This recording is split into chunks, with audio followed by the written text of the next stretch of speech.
Everybody who's anybody is here, and they all want to meet you.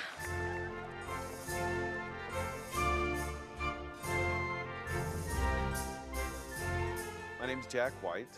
I'm the food stylist for Catching Fire, which is the second in the series of the Hunger Games. I was also actually the food stylist in the first Hunger Games, if you remember the suckling pig with the apple and the arrow.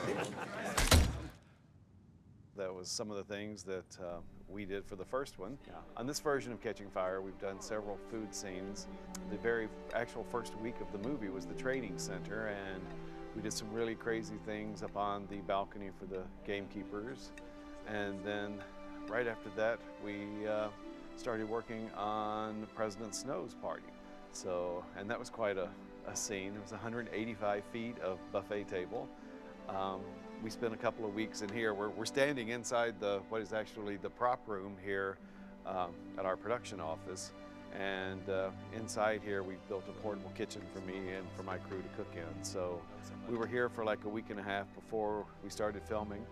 We made several fake items, several fake cakes and other fun things that were made from styrofoam and fondant so that we could get a jump on the buffet.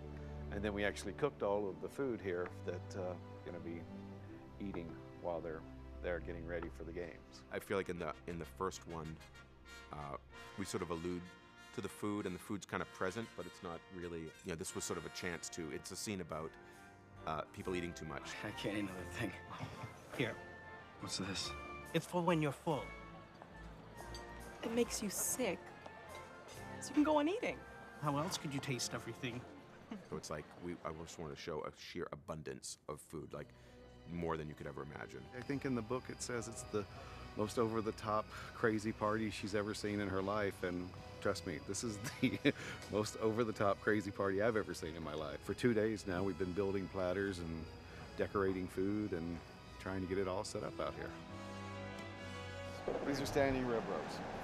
So we just took them out of the refrigerator, and they've coagulated. The fat has gotten pretty cold and doesn't look like it's as juicy and lovely as it should. So with a blowtorch, it just brings it all back. It will bring the fat back and it'll make it, so they're still cold in the middle. They'll be really good and cold in the middle, and then they'll be nice and juicy on the outside. So they can sit on the set for a long time before they start stinking. It's the art of making it not stink.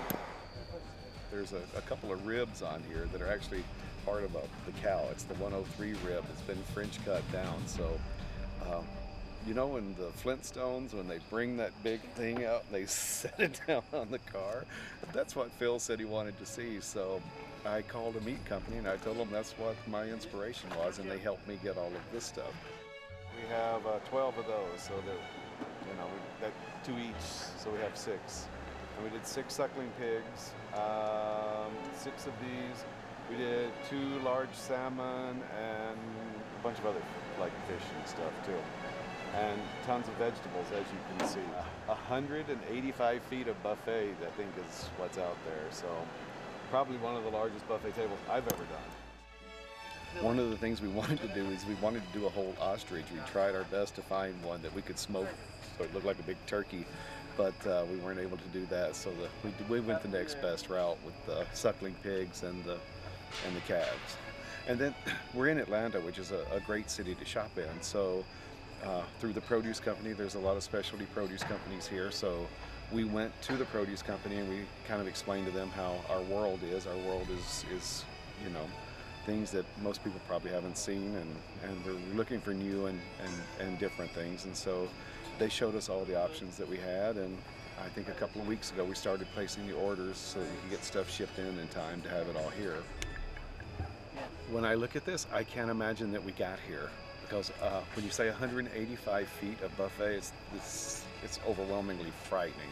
So yes, I'm crazy excited that this is the way it looks. It's above what I thought we would get to, so I'm very happy we got to this level.